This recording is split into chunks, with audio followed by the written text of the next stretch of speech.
மாரமீண்டல் கோட்டையை விட்டு தப்பிச்சு போன இளவரசனுக்கு என்ன ஆச்சு? ஆங்கிலேய படை வீரர்கள்ட்ட மாட்டினானா, இல்ல சோலைமலை மகாராஜா கிட்ட மாட்டினானா, இல்ல இவங்க 2 பேர்கிட்ட இருந்தும் தப்பிச்சு போயிட்டானா? தெரிஞ்சுக்கலாம்.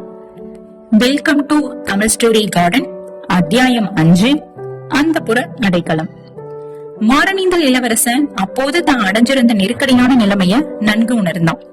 தன்னை துரத்திக்கிட்டு வந்த எதிரிகளிடம் அவ்வளவு எளிதா அகப்பட்டுக் கொள்வதை காட்டிலும் அந்த குறுகிய பாதையில அவர்களை எதிர்த்து நின்னு ஒருவனுக்கு ஒருவனா போரிட்டு தேச துரோகிகள்ல எவ்வளவு பேரை கொல்ல முடியுமோ அவ்வளவு பேரையும் கொன்னுட்டு தானும் உயிரை விடுவதே மேல்.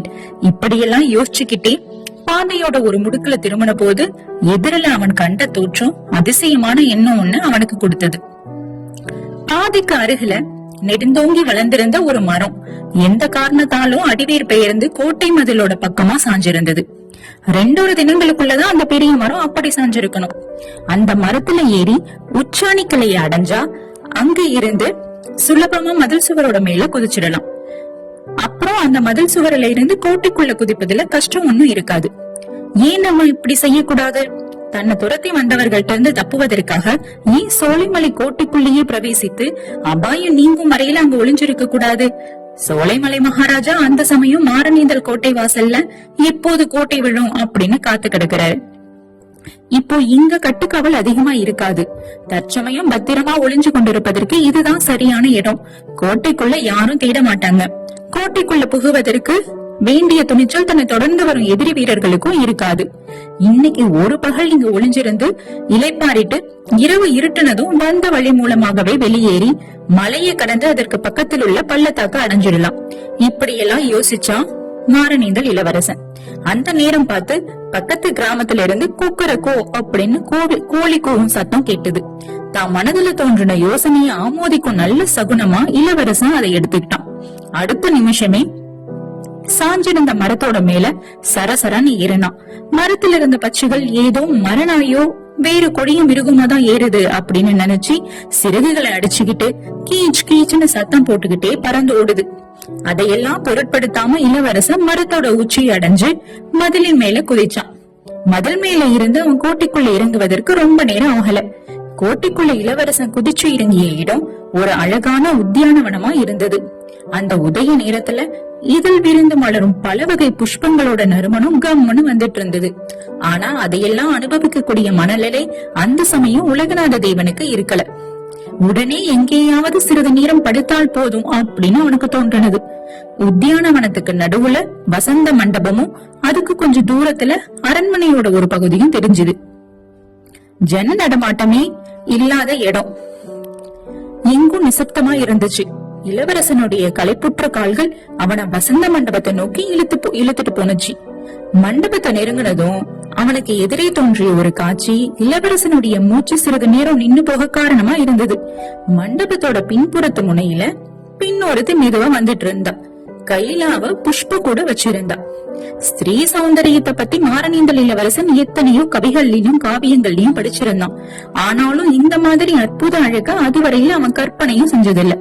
சௌந்தரிய தேவதையே மானிட பெண் உருவம் கொண்டு அவன் முன்னால் வருவது போல அவனுக்கு தோன்றுச்சு. அந்த பெண்ணும் தன்னுடைய அகன்ற விசாலமான நயனங்களை இன்னும் அகலமாக விரிய செய்து கொண்டு அளவில்லா அதிசயத்தோட மாரமீண்டல் இளவரசனை பார்த்தா. கொஞ்ச நேரம் இப்படி ஒருத்தரை ஒருத்தர் பார்த்துக்கிட்டே ஊமைகளா நின்ன பிறகு இளவரசன் துணிச்சலை வருவிச்சுக்கிட்டு, நீ யார் அப்படின்னு கேக்குறான். வீரர் மடவர் குலத்துல பிறந்த மாணிக்கவல்லிக்கு அப்போது ரோஷம் பிறந்தது. பேசும் தைரியமும் வந்துடுச்சு. நீ யார் என்றா கேட்கிறாய்? அந்த கேள்வியை நான் அல்லவா கேட்க வேண்டும். நீ யார்? கோட்டைக்குள்ளே எப்படி புகுந்தாய்? அந்த புறத்து நந்தவனத்துக்குள் என்ன தைரியத்தினால் வந்தாய்? இப்படியெல்லாம் ராமபாணங்களை போன்ற கேள்விகளை அவ தொடுக்கிறான். உலகநாத தேவன் அசந்தே போயிட்டான். அவ சோலைமலை இளவரசியாகத்தான் இருக்க வேண்டும். வேறு யாரும் இவ்வளவு அதிகார தோரணையுடன் பேச முடியாது அப்படின்னு அவனுக்கு தெரிஞ்சது. அவளுடைய கேள்விகளுக்கு மறுமொழியாக ஏதாவது சொல்ல வேண்டும் அப்படின்னு அவன் மட்டும் முயன்றும் ஒரு வார்த்தை கூட அவனால சொல்ல முடியவில்லை. ஏன் இப்படி விழித்துக் கொண்டு நிற்கிறாய்? அரண்மனையில் மகாராஜா இல்லாத சமயம் பார்த்து எதையாவது திருதி கொண்டு போகலாம் என்று வந்தாயா? இதோ காவல்காரர்களை கூப்பிடுகிறேன் பார், வேட்டை நாயையும் கொண்டு வர சொல்கிறேன். இப்படி இளவரசி சொல்லிக் கொண்டிருந்த போது கோட்டை மதிலுக்கு பக்கத்துல சிலர் இறைந்து பேசிக்கிட்டே விரைவாக நடந்து செல்லும் சத்தம் கேக்குது. அந்த சத்தத்தை மாணிக்கவல்லி காது கொடுத்து கவனமா கேட்கிறா. பின்னர் தனக்கு எதிரில இருந்த அந்த வாலிபனையும் ஒத்து பாக்குறா. அவனோட முகத்துல தோன்றிய பீதியோட அறிகுறியை கவனிக்கிறா. அவளுடைய பெண் உள்ளம் இப்ப கொஞ்சம் சிறிது இரக்கம் அடையுது.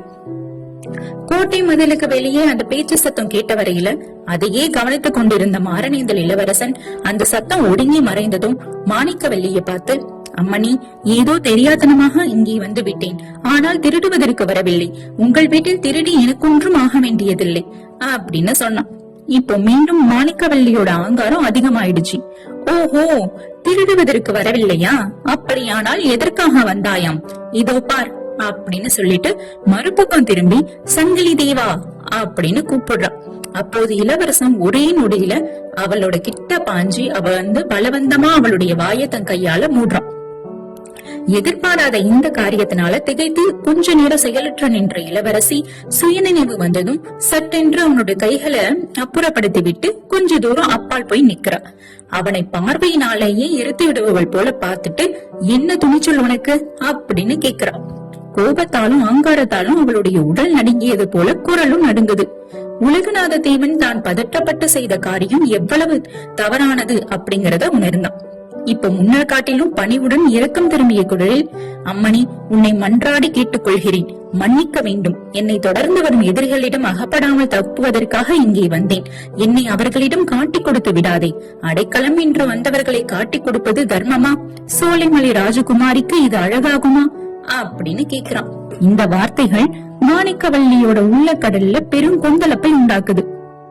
ஒரு பக்கம் ஆங்காரமும் இன்னொரு பக்கம் ஆனந்தமும் பொங்கி வருது. ஆஹா, என்னை இன்னார் என்று தெரிந்துமா இப்படி செய்தாய்? உன்னை என்ன செய்கிறேன் பார் அப்படின்னு அவள் கொதிப்போடு சொல்றா.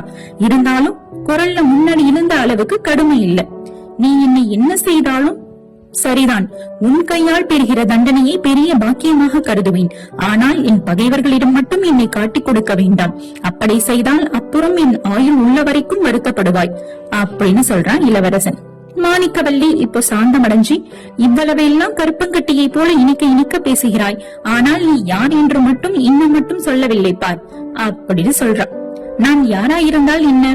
தற்சமயம் ஒரு அனாதை, திக்கற்றவன், சேலை உடுத்திய பெண்ணிடம் வந்து அடைக்கலம் கேட்பவன். இந்த சமயம் எனக்கு அடைக்கலம் கொடுத்தால் என்றென்றைக்கும் நன்றி மறமாமல் உன்னை நினைத்துக் கொண்டிருப்பேன் அப்படின்னு சொல்லி முடித்தான் இளவரசன். இதை கேட்ட மாணிக்கவல்லி, மாரணேந்தல் மகாராஜாவின் மகனாக பிறந்துவிட்டு இப்படியெல்லாம் கெஞ்சுவதற்கு வெக்கமா இல்லையா அப்படின்னு கேட்ட போது மாரணேந்தல் இளவரசனுக்கு தூக்கி வாரி போட்டது. சிறிது நேரம் திறந்த வாய் மூடாமல் நின்ற பிறகு ரொம்ப பெருமுயற்சி செஞ்சு, என்னை எப்படி உனக்கு தெரியும் அப்படின்னு கேக்குறான். ஏன் தெரியாது? நன்றாக தெரியும். உன்னை போன்ற பணம் ஒன்று எங்கள் அரண்மனையில் இருந்தது என்றால் இப்போது இல்லையா? இல்லை, இப்போது இல்லை. 6 மாதத்துக்கு முன் ஒரு நாள் அதை அப்பா சுக்கு நூறாக கிழித்து போட்டு காலால் மிதி என்று மிதித்தார். ஏன் இப்படி செய்கிறீர்கள் என்று நான் கேட்டேன். அதற்கு, மாரணேந்தல் இளவரசனாகிய நீ ஒரு நாள் அவர் கையில் சிக்கிக் கொள்வாய் என்றும் அப்போது 12 வேட்டை நாய்களை உன்மேல் சேர்ந்தார் போல ஏவிவிடப் போவதாகவும் சொன்னார். இதை கேட்ட இளவரசனுக்கு உடம்பெல்லாம் சிலிர்க்குது. அம்மம்மா, எவ்வளவு கொடுமையான மனிதர் அப்படின்னு சொல்றான் இளவரசன். அப்பா ஒன்றும் கொடுமையான மனிதர் அல்ல. நீ மட்டும் அவரை பற்றி அப்படியெல்லாம் பரிகாசம் செய்து பேசலாமா? அதை நினைத்து பார்த்தால் எனக்கே உன் பேரில் 12 வேட்டை நாய்களை ஏவி விடலாம் என்று தோன்றுகிறது. அம்மணி, உன் தகப்பனாரை பற்றி நான் சில சமயம் பரிகாசமாக பேசியது உண்மைதான்.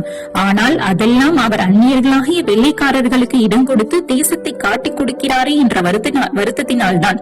அவர் மட்டும் வெள்ளைக்காரர்களை சோலைமலை சமஸ்தானத்திலிருந்து விரட்டி அடித்துவிட்டு முன்போல் சுதந்திரமாய் இருக்கட்டும். நான் அவருடைய காலில் விழுந்து அவரை பற்றி கேலி பேசியதற்கெல்லாம் 1000 தடவை மன்னிப்பு கேட்டுக் கொள்கிறேன். இப்படி நம்ம இளவரசன் சொல்லி முடிக்கிறோம். வெள்ளைக்காரர்கள் மீது உனக்கே அவ்வளவு ஆத்தினம்?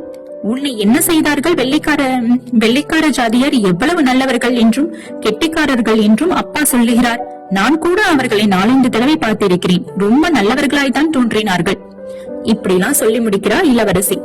எவ்வளவுதான் நல்லவர்களாய் இருக்கட்டுமே, அதற்காக நம் தேசத்தையும் ஜனங்களையும் அந்நியர்களிடம் ஒப்படைத்து அவர்களுக்கு அடிமையாகி விடுவதா? வெள்ளைக்காரர்கள் நல்லவர்களாக இருப்பதெல்லாம் வெறும் நடிப்பு. இந்த தேசம் முழுவதையும் கைப்பற்றி அரசாண்டு இங்கே உள்ள பணத்தை எல்லாம் கொண்டு போக வேண்டும் என்பதுதான் அவர்களுடைய எண்ணம். அதற்காக முதலில் நல்லவர்கள் போல நடிக்கிறார்கள். போக போக அவர்களுடைய உண்மை சொரூபத்தை காட்டுவார்கள். நீ வேண்டுமானால் பார்த்து கொண்டே இரு. மாரனேந்தல் ராஜ்யத்தை கைப்பற்றியதும் கொஞ்ச நாளைக்கெல்லாம் ஏதாவது ஒரு காரணத்தை வைத்துக் கொண்டு சோலைமலை ராஜ்யத்தையும் கைப்பற்றுகிறார்களா இல்லையா என்று நீயே பார். இப்படி நம்மளுடைய இளவரசன் மாணிக்கவல்லிக்கு பதில் சொல்றான். இவ்வளவெல்லாம் பேசுகிறாயே, மாரனேந்தல் கோட்டையில் பெரிய சண்டை நடக்கும் போது நீ இங்கே வந்து என்ன ஒளிந்து கொண்டு இருக்கிறாய்? சண்டைக்கு பயந்து கொண்டுதானே மறவர் குலத்தில் பிறந்த வீரன் இப்படி சண்டைக்கு பயந்து கொண்டு ஓடலாமா? அம்மணி, நீ சொல்வது உண்மைதான். ஆனால் என்னுடைய சொந்த விருப்பத்தினால் நான் ஓடி வரவில்லை. சண்டைக்கு பயந்து கொண்டும் ஓடி வரவில்லை. என் தந்தையின் விருப்பத்தை தட்ட முடியாமல் வெளியேறி வந்தேன். உனக்கும் எனக்கும், உன்னுடைய வம்சத்துக்கும் என்னுடைய வம்சத்துக்கும் இந்த பாரத தேசத்துக்குமே விரோதிகளான அந்நியர்களை எப்படியாவது விரட்டுவதற்கே வழி தேடுவதற்காகவே வந்தேன். அதற்காக தான் உன்னிடம் அடைக்கலம் கேட்கிறேன். அதற்காகவே எதிரிகளிடம் என்னை காட்டிக் கொடுக்க வேண்டாம் என்று உன்னை கெஞ்சி கேட்டுக் கொள்கிறேன். இப்படி மாரனேந்தல் இளவரசன் உணர்ச்சி ததும்ப பேசினான். அவனுடைய வார்த்தைகள் மாணிக்கவல்லியோட மனதை பெரிதும் கனிய செய்து அவளுடைய கண்கள்ல கண்ணீர் துளிகளையும் வருவித்தது. ஆயினும் அதை அவள் ஒப்புக்கொள்ள விரும்பல. உங்களுடைய விவகாரம் எல்லாம் எனக்கு தெரியாது. பார்க்க போனால் நான் அந்த புறத்தில் அடைப்பட்டு கிடக்கும் பெண்தானே. இந்த கோட்டையின் மதிலுக்கு அப்பால் நான் சென்றதே இல்லை. அரண்மனை உப்பரிகையிலிருந்து பார்த்தால் தெரியும் மலையும் காடுகளையும் தவிர வேறு எதையும் நான் பார்த்ததே இல்லை. தேசம், ராஜ்யம், சுதந்திரம், அடிமைத்தனம் என்பதையெல்லாம் நான் என்ன கண்டேன்? உன் தகப்பனாருடைய வார்த்தை உனக்கு எப்படி பெரிதோ அப்படியே என் தகப்பனாரின் விருப்பம் எனக்கு பெரிது. நியாயமாக பார்த்தால் என் தகப்பனாரின் ஜென்ம விரோதியான உன்னை நான் உடனே காவற்காரர்களிடம் பிடித்துக் கொடுத்திருக்க வேண்டும். அதிலும் அந்த புறத்து நந்தவனத்துக்குள் வர துணிந்த உன்னிடம் துளி கூட தாட்சண்யம் பாராட்டக்கூடாது. ஆனாலும் நீ அடைக்கலம் என்றும் காப்பாற்ற வேண்டும் என்றும் சொல்லுகிறபடியால் உன்னை காட்டிக் கொடுக்க எனக்கு மனம் வரவில்லை. உன்னிடம் மேலும் பேசிக் கொண்டு நிற்கவும் எனக்கு இஷ்டமில்லை. வந்த வழியாக நீ உடனே புறப்பட்டு போய்விடு. இப்படி இளவரசி ரொம்ப கடுமையான குரல்ல அதிகார துணியில இளவரசனை பார்த்து சொல்ற. அவள் அந்த புறத்துக்குள்ள அடைஞ்சு கிடக்கும் உலகமறியாத இளம் பெண்ணாக இருந்த போதிலும் அவளுடைய அறிவையும் பேச்சு திறமையும் கண்டு உலகநாத தேவன் அதிசயிக்கிறான். முன்னே பேச்சு நடந்தபடி இத்தகைய பெண் அரசியை மணந்து கொள்ளும் பாக்கியம் தனக்கு இல்லாமல் போயிற்றே அப்படிங்கிற ஏக்கம் அப்படிப்பட்ட ஆபத்தான சமயத்துல கூட அவனோட மனதுல தோன்றுது. அவன் ஒன்றும் பேசாம யோசனையில ஆழ்ந்திருப்பதை பார்த்த இளவரசி, இப்படியே நின்று கொண்டிருந்தால் என்ன அர்த்தம்? நீயாக போக போகிறாயா, இல்லாவிட்டால் காவற்காரர்களையும் வேட்டை நாய்களையும் கூப்பிட்டுத்தான் ஆக வேண்டுமா அப்படின்னு கேக்குறான். அவள் சொல்கிறபடி உடனே போய்விடலாம் அப்படின்னு முதல்ல இளவரசன் நினைக்கிறான். ஆனாலும் அவனுடைய உடம்போட களைப்பும், கால்களோட சலிப்பும், தலையோட கிருகிருப்பும் அதுக்கு குறுக்க நிக்குது. முன் எப்போதையும் விட அதிக இரக்கமான குரல்ல, அம்மணி, ராத்திரி முழுவதும் கண் விழித்ததும் வழி நடந்தும் சொல்ல முடியாத களைப்பை அடைந்திருக்கிறேன். இந்த நிலையில் ஒரு அடி கூட என்னால் எடுத்து வைக்க முடியாது. இச்சமயம் நீ என்னை வெளியே அனுப்புவதும் எதிரிகளிடம் என்னை பிடித்துக் கொடுப்பதும் ஒன்றுதான். இந்த நந்தவனத்தில் எங்கேயாவது ஒரு இருண்ட மூலையில் சிறிது நேரம் படுத்து தூங்கிவிட்டு போகிறேன். என்னால் உனக்கு ஒருவித தொந்தரவும் நேராது. சத்தியமாக சொல்லுகிறேன். ஒருவேளை நான் அகப்பட்டுக் கொண்டால் அதன் பலனை நான் அனுபவிக்கிறேன். என்னை நீ பார்த்ததாகவோ பேசியதாகவோ காட்டிக்கொள்ள வேண்டாம். நானும் சொல்ல மாட்டேன். உண்மையில் இவ்வளவு அதிகாலை நேரத்தில் நந்தவனத்தில் பூ பறிக்க நீ வருவாய் என்று யார் நினைக்க முடியும்? இளவரசி மாணிக்கவல்லி சிறிது நேரம் இதையெல்லாம் கேட்டு சிந்தனையில ஆழ்ந்து நிக்கிறா. பரிதாபமான முகத்துடன் கனிந்த குரல்ல பேசிய அந்த ராஜகுமாரன் விஷயத்துல அவள் மனம் ரொம்ப இரக்கமடையுது. விதியை வெல்வதென்பது யாருக்கும் இயலாத காரியம் அல்லவா? இப்போ அப்படியானால் நான் சொல்லுகிறபடி கேள். இந்த வசந்த மண்டபத்திலேயே படுத்துக்கொண்டு தூங்கு. இன்றைக்கு இங்கே யாரும் வரமாட்டார்கள். வந்தால் என்னுடைய வேலைக்காரி தான் வருவாள். அவள் வராதபடி நான் பார்த்துக் கொள்கிறேன். ஆனால் தூக்கம் விழித்து எழுந்ததும் நீ பாட்டுக்கு போய்விடக் கூடாது. என்னிடம் சொல்லிக் கொண்டுதான் போக வேண்டும். அபாயம் ஒன்றும் இல்லாத தக்க சமயம் பார்த்து உன்னை நான் அனுப்பி வைக்கிறேன். நான் மறுபடி வரும் வரையில் நீ இங்கேயே இருக்க வேண்டும் இப்படின்னு சொல்லிட்டு மாணிக்கவல்லி கண்டிப்பான அதிகார தோரணையில சொல்றா. அப்படியே ஆகட்டும் அம்மணி, ரொம்ப வந்தனம் அப்படின்னு சொல்றா இளவரசன். அந்த இடத்தை விட்டு மாணிக்கவல்லி திரும்ப திரும்ப பார்த்துக்கிட்டே போறா. உலகநாத தேவன் வசந்த மண்டபத்தோட ஓரத்துல கைய தலையணையா வச்சுக்கிட்டு படுக்க ஆரம்பிக்கிறான். கொஞ்ச நேரத்துல ஆழ்ந்த நித்திரைக்கு போயிடுறான். இப்போ மாணிக்கவல்லி இளவரசனுக்கு உண்மையாவே உதவி செய்யறாளா இல்ல அவனை தன்னோட அப்பா கிட்ட மாட்டி விட போறாளா? களைப்பா இருக்க மாரநேந்தல் இளவரசனுக்கு அடுத்து என்ன நடக்க போகுது தெரிஞ்சுக்கலாம் அத்தியாயம் 6ல. இந்த புதினத்தோட அடுத்தடுத்த அத்தியாயங்களை கேட்கறதுக்கு எங்க சேனலை ஃபாலோ பண்ணுங்க. அத்தியாயம் 6ல உங்களை வந்து சந்திக்கிறேன். தேங்க்யூ.